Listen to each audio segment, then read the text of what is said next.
asalaamualeykum sama mbokku retraités yi à travers tout le Sénégal Pa Birahim Fall, le coordinateur national des retraités du Sénégal du président cadre unitaire mooy bëgg a wax ak yéen li nga xam ne moo xew ci xew-xew yi nga xam ne moom la ñëpp di xaar. En décembre conseil d'administration dafa waxoon ne dafay wax def une augmentation de 10%. Alors bi nga xamante ne bii woote nañ dialogue social bi te président de la République présidé ko ñëw fa il a répété la même chose. Cela veut dire que kon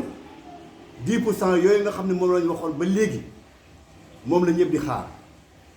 waaye li nga xam ne président de la République bi mu taxawee dañ doon jëkk xaar ci moom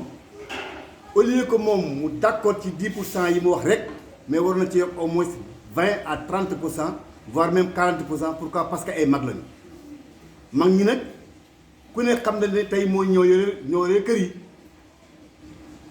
électricité bi ñoo koy fay ndox bi ñoo koy fay ñooy fay xale yi ak la nga xam ne moo aju lépp ci kër. am naa yaakaar ne bu taxawoon wax ne au moins yokk naa ci man président en tant que président de la République ay mag lañu yokkal naa leen 20% ba 30%, loolu moo gënoon quand même yelloo ak li nga xam ne tey mu am. léegi nag 10% yooyu ñu waxoon te ñëwoon en décembre dañ koy fay ñu toog ba heure bii fayuñu ko à travers le Sénégal cadre unitaire bi taxaw na def une réunion avec le bureau national 2 ou 3 fois. léegi nag maintenant ñu xam ne yëf yi mi ngi bëgg yóbbu yëggi dayoo ñu ne kon boog léegi dañuy def une déclaration pour wax ne aux yeux tout le monde que le cadre unitaire actuellement fi mu nekk ni mi ngi xeex pour ñu fay les 10% là. te incha allah war bi am nañ ci yaakaar ne le conseil d'administration dina ko jël en considération li presse dana ko fay le plus rapidement possible. beneen bi ci aju directeur général bi bu defee une sortie sur la santé quand même des retraités au Sénégal moom na mu waxee xam nañ ne amul benn yërmande quand même ci retraités yi bu fekkonte ne amoon na yërmande du wax ni mu waxee. léegi maintenant cadre unitaire bi ñuy taxawee statut ci loolu xam ne léegi maintenant kii comme amul yërmande le cadre unitaire dans son ensemble avec son bureau national a demandé quand même le départ du directeur général. on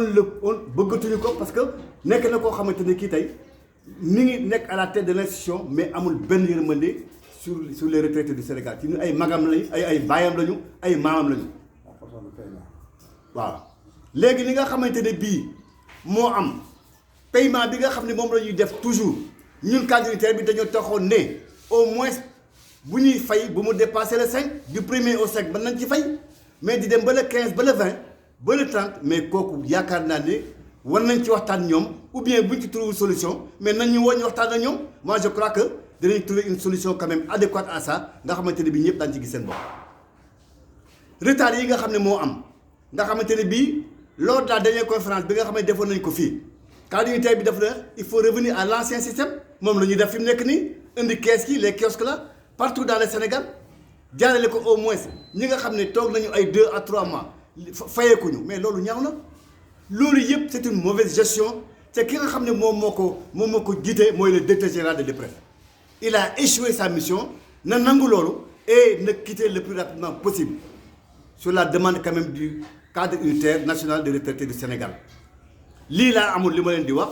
di leen ñaanal ne wax ne toujours le cadre unitaire est toujours à vos côtés di xeex pour quand même le bon devenir vraiment des retraités du Sénégal. mais suñu gisee koo xamante ne kii en tant qu'autorité am na yenn wax yoo xam ne génn na ko mais dañuy wax carrément ne ko kooku comme amuñu yërmande suñu yërmande na dem moo gën. moi je crois que c'est ça. sinon dans les prochains jours s'il y a aucun résultat mais danañ woote quand même un rassemblement national pour édifier quand même wax nit ñi ne cadre unitaire ba muy tàng ak ba muy métti waxoon na nga xamante ne bii ñëpp bu ñu ko déggee danañ xam ne très sincèrement cadre unitaire bi mi ngi taxaw pour xeex pour le bon devenir quand même des retraités. lii laa amul li ma di nuyu yéen ñëpp di ko métitlu ci li nga xam ne moo am retard de paiement yi li nga xamante ne bii tey mooy augmentation yi li nga xam ne bii c'est la gestion c'est la mauvaise gestion quand même de l'IPRES te IPRES yàqu na la ko yàq mooy gestion bu bonne bu fekkoon ne la gestion était saine tey duñ yegg si fii danañ fay à temps danañ taxaw à temps mais ça n'a pas été mûri dañ ko def quand même dans